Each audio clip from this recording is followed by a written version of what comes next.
Hello everyone! Paalis na naman nga kami nung araw na to. Yung plano ko nga na dapat ako lang sana yung aalis, kaso biglang nagising itong anak ko kaya ayan, di siya pumayag na di ko isama. Nag-aabang pa nga lang kami ng masasakyan namin, ayan, nakasimangot na nga siya at nagmumuryot na dahil mainit nga daw. Aba, napaka-arte naman talaga ng batang to. So ayun nga po, nagrereklamo nga siya na mainit nga daw. Buti na nga lang at di kami natagalan sa paghihintay ng masasakyan namin at ayan nga, nakasakay nga kami kaagad. Pagkasakay nga namin, ayan nga, tumigil na nga siya at di na nga siya nagrereklamo. Di na nga daw mainit at nakalanghap na nga siya ng fresh air, char. Kaya minsan talaga kapag aalis ako, lalo na kapag magkukommute lang, ayaw ko na nga talaga siyang isama kasi nga panay ang reklamo niya na mainit nga daw, lalo na kapag sasakay na ng jeep. So ayan nga, nakasakay na nga kami dyan ng jeep papuntang bayan. Buti na nga lang at konti pa nga lang yung pasahero, kaya hindi pa masyadong siksikan, kaya ayan, behave nga siya dyan. Kasi kung nagkataong puno ng pasahero yung jeep, ay nako, sobrang init talaga, kaya paniguradong magmumuryot ang batang to. At buti na nga lang talaga timing na konti lang yung pasahero. Fast forward nga tayo at ayan nga, nakarating na nga kami dito sa bayan. At sakto nga yan na lunchtime na, kaya ayan, dito na nga kami unang pumunta sa Bida Ang Saya, chor. Pagkapasok pa lang kasi namin, nakita niya kaagad si Jabely. Kaya sabi niya, "Mommy, I like to eat Jabely." Char.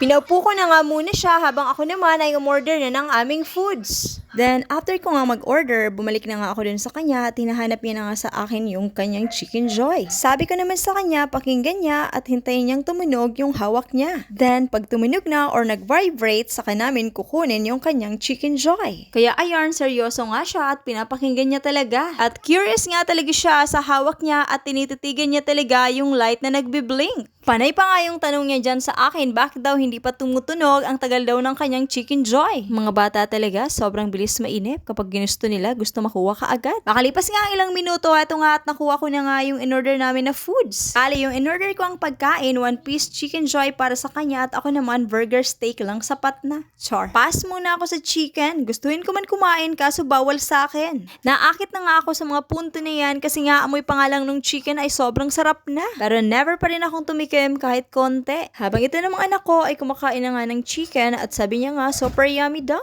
After nga namin kumain ay lumabas na nga din kami at pagkalabas nga namin, heto nga at nakita niya nga si Jollibee at nag-request pa nga siya na picturean ko daw siya dyan. Next nga ay dito na nga kami pumunta sa my WeFind Ways kasi meron naman akong transaction na kailangang isital dito. Dito na nga muna pinaupo si Zen ng guard habang ako naman ay nakapila doon sa counter. Kaya ayan, behave nga lang siya dyan habang naghihintay sa akin. Feeling niya nga dyan parang nasa bahay lang. Next nga ay dito na nga kami pumunta sa my store kasi meron nga akong kailangang bilhin. Kaso di ko pa nga nahahanap yung bibilhin ko pero itong anak ko ay meron na kaagad nakita at nagustuhan. At ayaw na ngang bitawan. At hindi lang yan, meron pa nga siyang iba pang kinuha na gustong bilhin. Diyos ko, mukhang ako at ang nabudol ng anak ko. Char. Hinayaan ko na nga lang muna siyang kumuha ng mga gusto niya kasi yung mga kinukuha niya ay magagamit niya naman. Mga gamit na nga sa school yung pinapabili niya. Like pencil case, eraser at kumuha nga din siya ng coloring book. At yung book na may tinitrace na mga numbers and letters.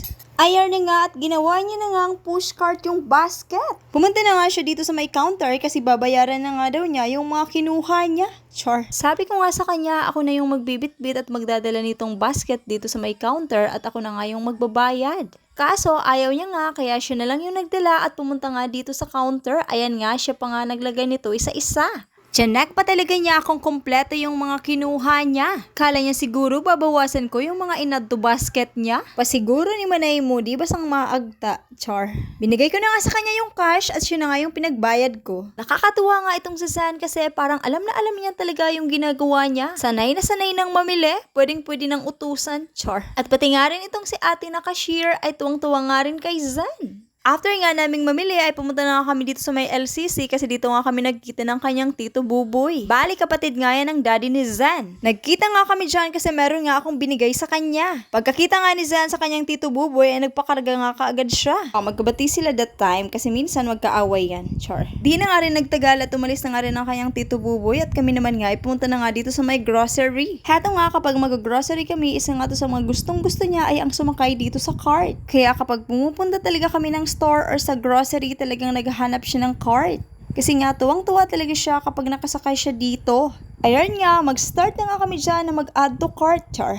Dito na nga kami unang pumunta sa may mga milk. So, sa mga nagtatanong nga po pala sa akin, kung ano nga ba daw yung iniinom na milk ni Zen. Kasi napaka-bibo at napaka-active daw ni Zen at napaka-healthy. So, eto nga, masasagot ko na ang inyong mga katanungan, Char. Ayan po, Burr brand lang ang kanyang milk. Pinatry ko naman nga siya ng ibang milk, mamahalin pa nga, pero ito talaga, yung pinaka nagustuhan niya ay ang Burr brand. Di niya kasi gusto yung lasa ng mga mamahaling gatas. Next nga na in-add to cart namin ay ang kanyang shampoo at ang kanyang sabon. Nagdadalawang isip pa nga si Jan na kunin tong sabon kasi nga daw hindi nga raw pang baby. Kasi wala daw picture ng baby sa may karton ng sabon. Di ko na nga na-videoan isa-isa yung mga in-add to cart namin. Pero halos lahat nga ng pinamili ko ay para nga lang yan kay Zan. Ayan nga at nagpahabol pa nga siya at kumuha pa nga siya ng Kinder Joy. Iniiyakan nga niya yan kapag hindi ko siya binibili niyan. So ayan nga, bumaba na nga siya sa cart at kami na nga yung next na magpapakash. Isa-isa niya na nga ang kinuha dito sa cart yung mga pinamili namin at inilagay na nga dito sa may counter. Sabi niya nga sa akin dyan ay i-help niya nga daw ako. Oh, very good. Maaasahan ka na talaga, Char. After nga naming mag-grocery ay lumabas na nga din kami at sumakay na nga kami ng jeep. Ayaw niya pa nga dyan sumakay dahil ang init nga daw. Pinilit ko nga lang talaga siya na sumakay na nga ng jeep. Buti na nga lang at meron nga ditong isang mabait na estudyante at pinaypayan nga si Zen. Kaya ayarn, medyo kumalma nga siya dyan at di na nga nagmumuriyot. Shoutout nga po dito kay ate na students from Boao Community College. Thank you so much po. Fast forward nga tayo, pagdating nga namin dito sa bahay, inopen niya na nga kaagad yung kanyang mga pinamili. So, ayan po lahat yung nabudol niya sa kanyang mommy. Char.